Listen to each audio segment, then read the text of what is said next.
This YN was a nightmare for his ops and might be the most dangerous YN in America.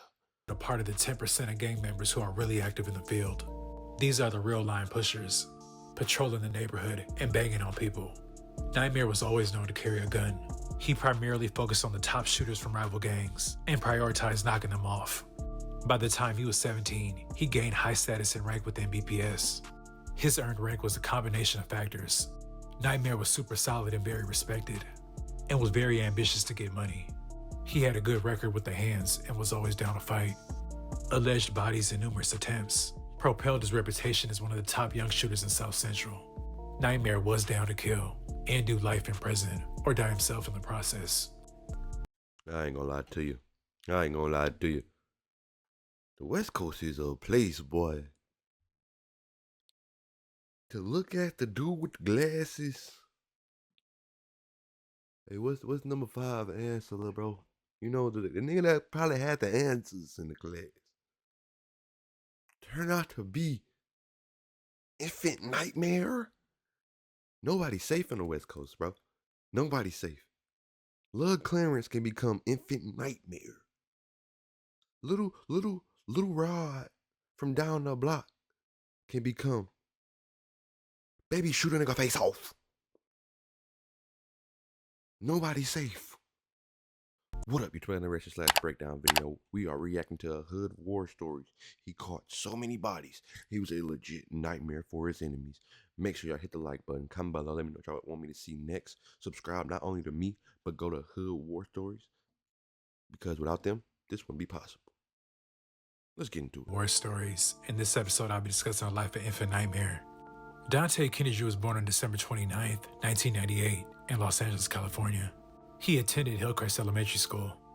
He was raised in the Baldwin Village neighborhood of Los Angeles, infamously known as the Jungles, or the Jays, an urban fortress composed of high-density apartments and tropical vegetation. The Jungles are still unsafe today, but in the early 2000s it was on another level. Those were the training day days. Guys 20 deep in red on every block, monitoring every car that goes in and out. For a while, it was a no-go zone, as you would enter at your own risk. Young black kids growing up in this type of setting more than likely get swallowed into the Black P Stones, the gang that has its area on deadlock. This neighborhood is so deep and active that you basically are a member by living there.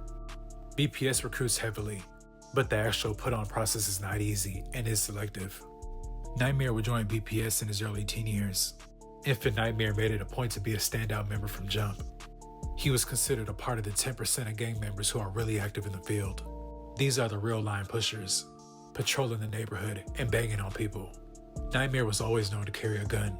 He primarily focused on the top shooters from rival gangs and prioritized knocking them off. By the time he was 17, he gained high status and rank within BPS. His earned rank was a combination of factors. Nightmare was super solid and very respected, and was very ambitious to get money.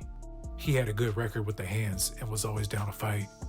Alleged bodies and numerous attempts propelled his reputation as one of the top young shooters in South Central. Nightmare was down to kill and do life in prison or die himself in the process. After the rolling 40s and the Harlem 30s, Nightmare hated 18th Street the most. BPS and 18th Street's war goes back decades. In the mid-90s, a few 18th Streeters lived in the Jungles off Ursula Avenue in one apartment. They tried to set up shop and sling drugs on that block. BPS told them it was a no-go. When the Ursula clique continued to sales when things got hectic. After Ursula got pressed, the Rancho clique and some other gunners from other cliques responded with gunfire. BPS responded with full court pressure, shooting up Ursula Ave every day. Shootouts would occur from out the window onto the street and from apartment to apartment in the Jungles. It was so much heat the Ursula clique had to vacate the Jays and stay in the Rancho Park clique's hood. The Rancho Park clique were firing back on Ursula's behalf. Even black kids walking to Dorsey High School were getting shot. Most of the Ursula locals were wound up getting absorbed into the Outset's clique, and that's who's been in the thick of it with BPS, along with the Smiley Drive clique.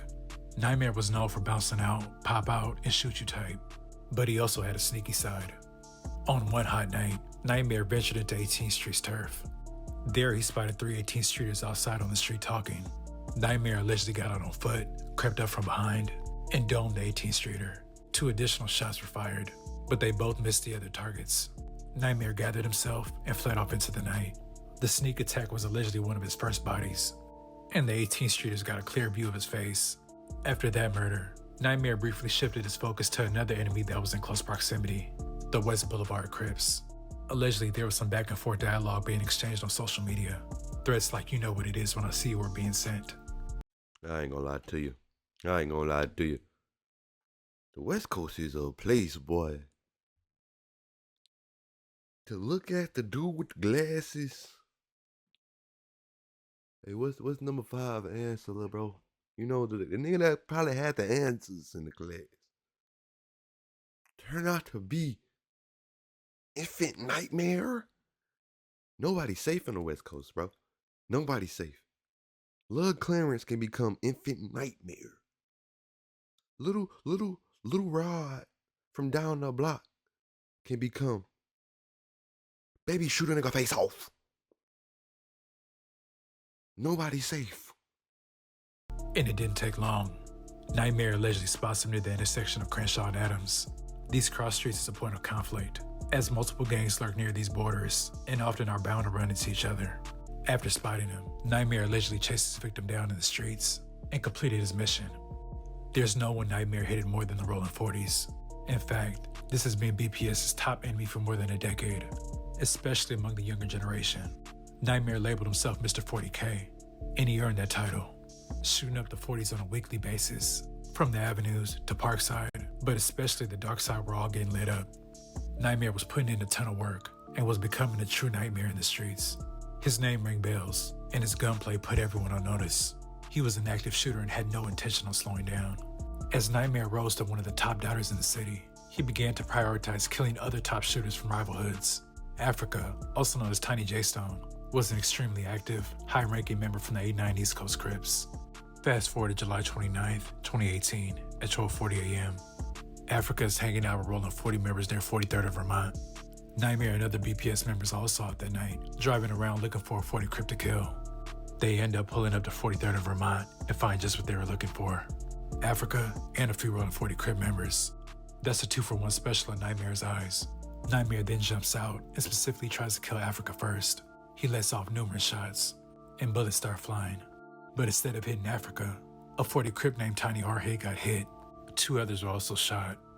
Hardhead was pronounced dead in the street at 12:50 a.m.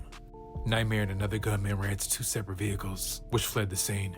Tiny Hardhead was a factor in the 40s, and he was known for shooting and pressing the issue. Hardhead is that trip. They gon' phone your body, bro. I ain't even know no C nigga, bro.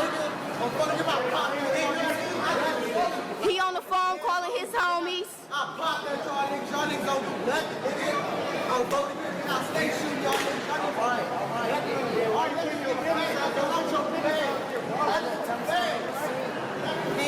It's 4 of y'all though. It's only 3 of them.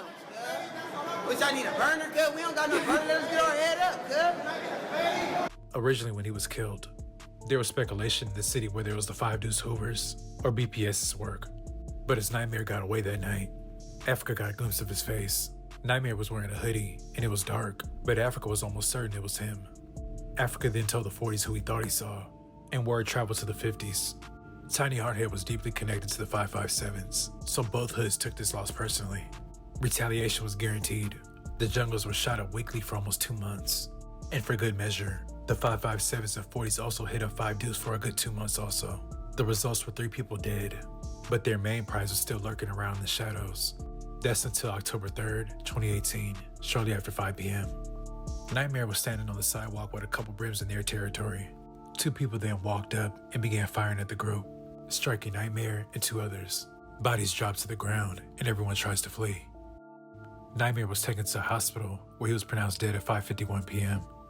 Rumors spread that the alleged gunman was a Rolling 40s member and a stud from 50s, and some people were shocked that it was a female shooter involved. Now that the trophy was gone, BPS responded with full force, and the 40s felt major impact in the months that followed. After Nightmare's death, he was super dissed all over social media from various hoods. Rolling 40 members even dropped diss songs mocking his death. That's a clear indication of how much of a problem he was in the streets. The top shooters usually don't last long. The common outcome is either early death or life in prison. BPS is still honoring Nightmare to this day.